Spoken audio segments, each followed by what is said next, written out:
It was during the mid 1980s to the late 1980s that I began to see and be shown inwardly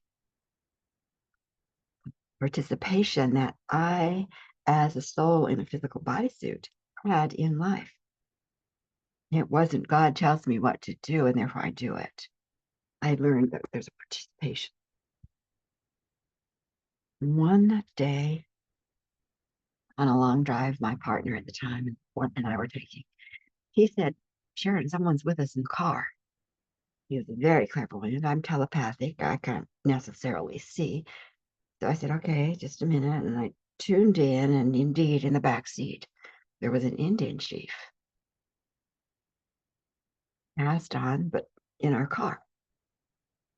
And I said, I honor that you're here. Is there something that you need of us? And he said, I need to meet with you.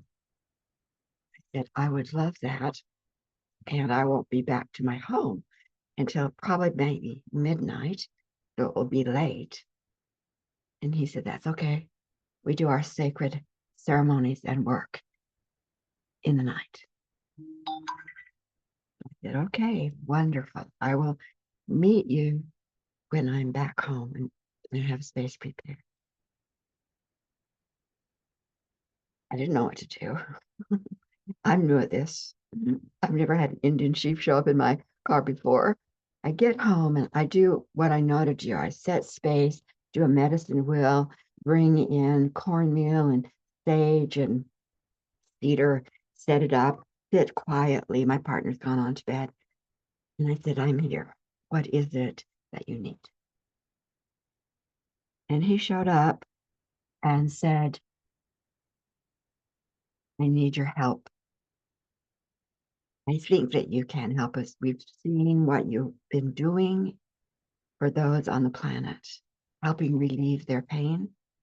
And my people in this afterlife are dying, still trying to protect the sacred spaces that are eons old and being invaded and taken away.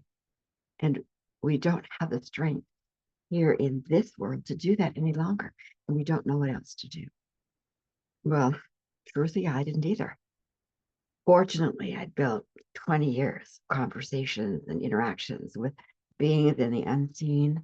So Nanda, whom I now call the Ancient Ones, and I turned to them and I said, do you understand what is going on and where we might be able to help? And they said, yes. Here's our suggestion. Present to their group of wisdom keepers, their elders, whatever council that would be making the decision, that if they're willing, we will work with them to gather up the energy, the sacred energy from the space that they are trying to preserve. We will lift it literally off the planet, and together we will move it to a place where it will be secured. It will be out of the way, it will be innocuous, and that space that they have tended and added to for so many generations will remain intact. And so I turned to the chief and I said, this is what we can do. He had discussion, came back and said, we would appreciate that. So I sat quietly to watch that unfold, the lifting of energy, the working together of those of my team in the unseen, helping those in the unseen of the Indigenous family tribe.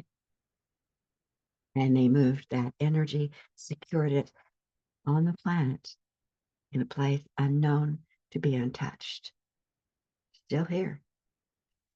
And then I watched the chief as he then opened the door to the light to begin to move his tribe, his people through.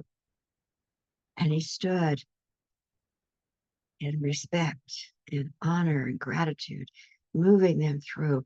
And I watched some of them weakly, some of them being held, some of them crippled, some of them a little stronger, helping others, until he moved his entire tribe into the light.